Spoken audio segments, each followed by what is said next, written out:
So I just want to address an article that I read from the Times Herald Record recently. I almost wanted to go to this protest to protest the protest, against the protest, be on the other side. Um, but apparently, there's a conservative temple in Middletown. It's a husband and wife there. They're both conservative rabbis. They seem like fine people, nice people. I can disagree with them politically and religiously, and still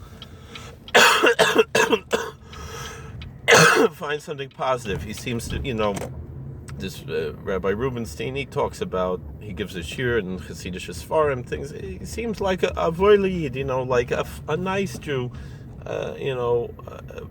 As conservative Jews go, what we could consider to be on the pious side of the conservative movement, even being egalitarian. I don't think egalitarianism should be the big issue that we should be concerned with.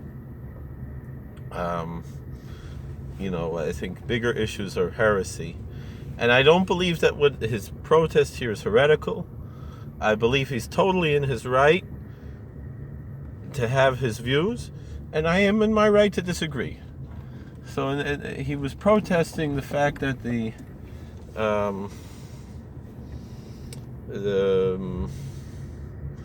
Orange County Jail is accepting money from ICE to house illegal aliens who committed crimes.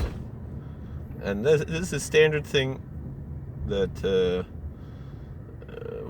how do they call the county jails? They will house county, state, and federal criminals.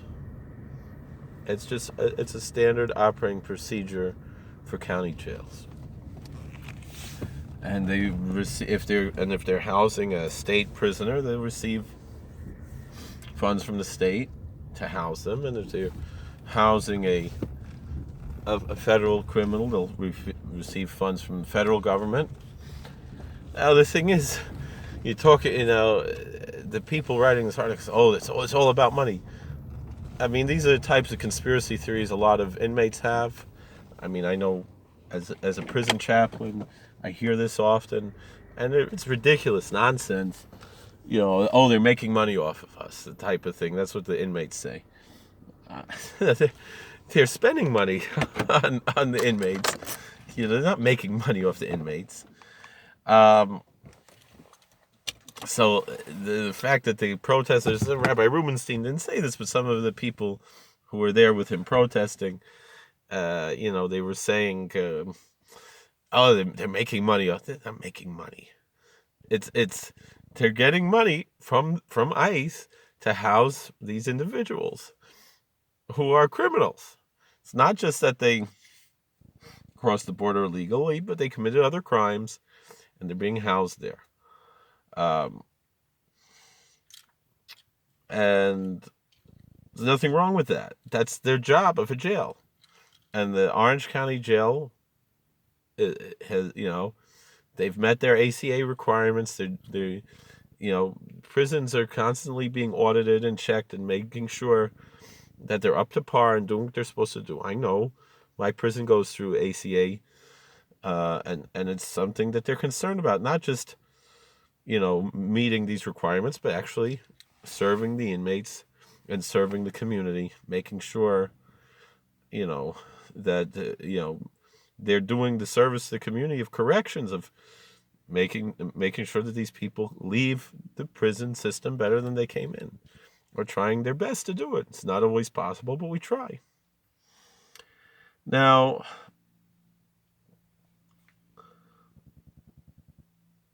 Rabbi Rubenstein, he said, it's no type of Judaism that he knows, that would condone this type of stuff. And, we have to embrace the spirit of the Bible to, show compassion to these poor families who are being separated and this and that.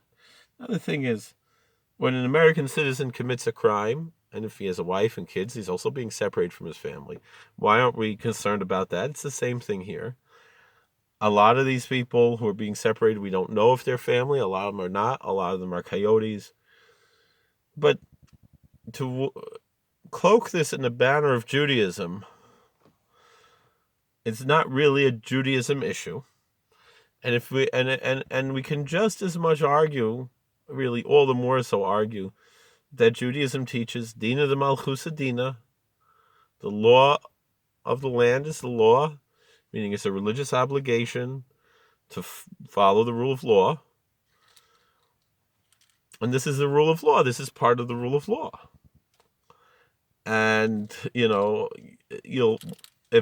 if somebody who is otherwise a pious Jew makes a mistake and winds up in prison, the Reform and Conservative and the secularists, Reform and Conservative are religious. They're not secular. They're religious, and their religious expression is different than the Orthodox, but they are religious. The secular are not. But they will often cry out, Dina Malchusa Dina, right? Look at you. You're a hypocrite with your beard and payas, and you're doing this crime. They made a mistake, did something wrong, or maybe they didn't. They could be framed. We don't know. Happens quite often that people are framed. And then that is what it is, you know. But so the Reform and the Conservatives, they're going to shout when they see a Yid with a beard and payas winds up in Otisville. They're going to say, or in Fort Dix or something like that, they're going to say, no, Dina Malchusa Dina. So where's the Dina Malchusa Dina here?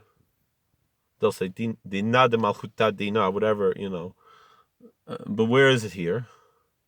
Dina Malchusa Dina. You have to follow the laws. There's a rule of law. What kind of Judaism is he teaching that you don't have to follow the rule of law? And then you talk about, well, we're citizens now, but our ancestors, they weren't citizens, they were immigrants. But they came legally. My family came to this country legally. They didn't sneak in. I mean, my family's been here for over 150 years. My Jewish family been here in America over 150 years on one side. And they came here legally. They didn't sneak in. When they came to Ellis Island or whatever, or wherever they came, you had to follow rules. There's a way to do it. It wasn't Hefker. And the same thing, a lot of legal immigrants who are from Hispanic backgrounds, they're not happy with people coming in here illegally.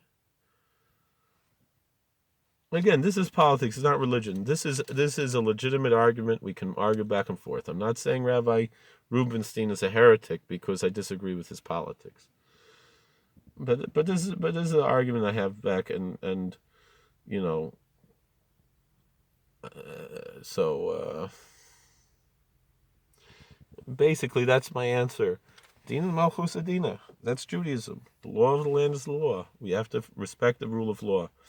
And then you're going to say, well, these people, they're not illegal immigrants. They're, what do they call it? Platem. How do you say? They're refugees. Well, the thing is, if they're really refugees coming from the Central American countries, and the thing is, not everybody being housed by ICE is coming from Central America or South America or Mexico. They're coming from Russia. They're coming from all kinds of European countries. They're coming from the Middle East. They're coming from Asia. Coming from everywhere. And if they're here legally, the ICE is who has to take care of them. That's their job, and they do a good job. And it's not just about brown people.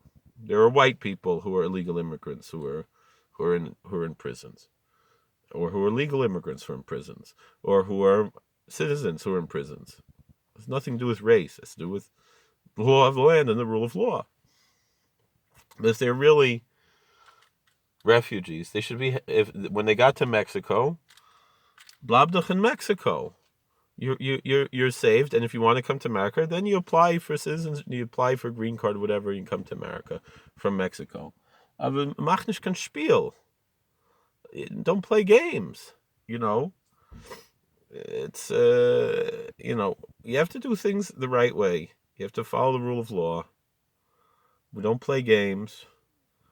And the Jewish immigrants, the Jewish refugees from the Holocaust, They didn't insist that they come to America. They tried to come to America, and the Democrats sent them back.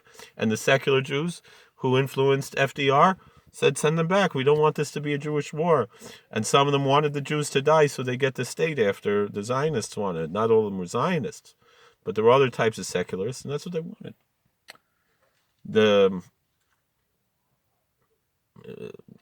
That was part of the plan. I'm not saying that they supported the Nazis or they collaborated with the Nazis necessarily, or that some of them did, but they were certainly happy that religious Jews were being killed. That was not, I'm not saying all the secular Jews were like that, but there was a sector like that. Chaim Weizmann, who's the first president of the State of Israel, wrote that already in the 30s in the magazine Young Judea, that the religious Jews would be the dust on the wheels of history, and they didn't want them to turn his Tel Aviv into a low-grade ghetto. Let them die, and then after the war, people will have Rahmanis and give them their state. Anyway, it's neither here nor there. That's not the point here. The refugees, they couldn't come to America. They tried to go wherever they went. And they were just happy to be saved. And they were running from a real Holocaust, not just what they're saying, it's difficult to live here. They were going to be killed just for who they were, just for their religion, or for their race, or for whatever. And so they wanted to go to Curacao from the Mir Yeshiva. They wanted to go to Curacao. They tried, they couldn't get there. They wound up in Japan, and then Japan sent them to Shanghai, to China, and they lived in China. And they were happy. They were able to survive. And Torah was able to go on. Tein liyavna v'chachamah. It was a very holy thing that they got to go to Shanghai. But they didn't insist, I must come to America. And I refuse to go to Shanghai. No. They did what they were supposed to do. They were happy to be alive. And so too, things. And then after the war, they were able to come to America. So, thank you. I'm coming out. Thank you for watching. Please like, share, and subscribe. Comment. All the best.